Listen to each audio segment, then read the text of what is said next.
Union City, Michigan, and Southwest Michigan heavily hit by that tornado, and that's where we have Fox Weather's very own Haley Meier. Haley, you've been on the ground since this weekend. What's the road to recovery look like right now? Well, I'll tell you one thing. The second that we got here on Friday, we flew in early morning. We drove immediately out to the scene. We were there less than 24 hours after the event.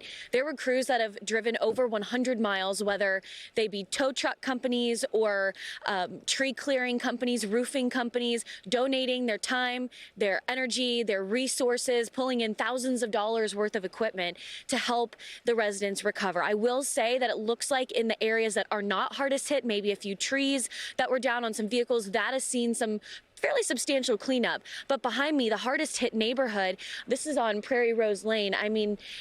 It is just devastated. There's nothing left, really, and that's the unfortunate part of the story, where we have at least 3 confirmed fatalities in this neighborhood alone. We do know that one of them was 65-year-old Penny Jo Guthrie. She was remembered by being a bird lover. A lot of heartfelt messages and memories being posted about her online. She lived in a home here that was just wiped clean by this destructive EF-3 tornado. Now, the setup for this event was interesting, Michael, and I'm sure all meteorologists can kind of empathize. This supercell just grew and rode along that warm front, and not only did it drop the EF-3 here, but that same parent supercell was able to drop 4 separate tornadoes. The EF-2 that was confirmed over in Three Rivers, which is about 45 minutes to my southwest, and EF-0 that was confirmed by the National Weather Service out of Grand Rapids, so that's a little bit to the north as this supercell continued to move north and northeast, and then an EF-1 that was just recently confirmed as of yesterday evening in Edwardsburg, and that's where another fatality was reported. It was a 12-year-old boy, Silas Anderson, who lost his life. And so it's hard to hear stories of loss and of suffering, especially here in Union City. The community is 2,000 people strong, so everybody has 1 degree of separation between each other. And so people know somebody that passed away. They interacted with them. They saw them at the grocery store that morning, maybe even. And so that, I think, is what is the hardest hit for this community. But Michael, it is southern central Michigan. You're a Michigander by heart, so I'm sure that you can understand and think back. If there's a prolific tornado, it likely happened in the southern third of the state. We had just enough warmth. We had that warm front that was also bringing in substantial moisture from the Gulf of America, and all it took was 1 moment of a ripe environment to create that spin. There's also been some video circulating online just about how fast this tornado wrapped up. It was on the ground for an extended period of time, still determining the path length of this tornado from the National Weather Service. They've done the surveys of the hardest hit damage, but they obviously have to go along the path and determine where it started and where it ended.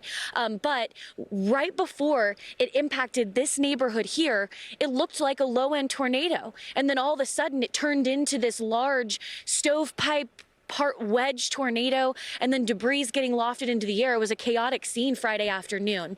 Now, I will say there's 2 reasons why I don't think the loss of life is greater here specifically. Number 1, it was a Friday afternoon. Hopefully people were out running errands.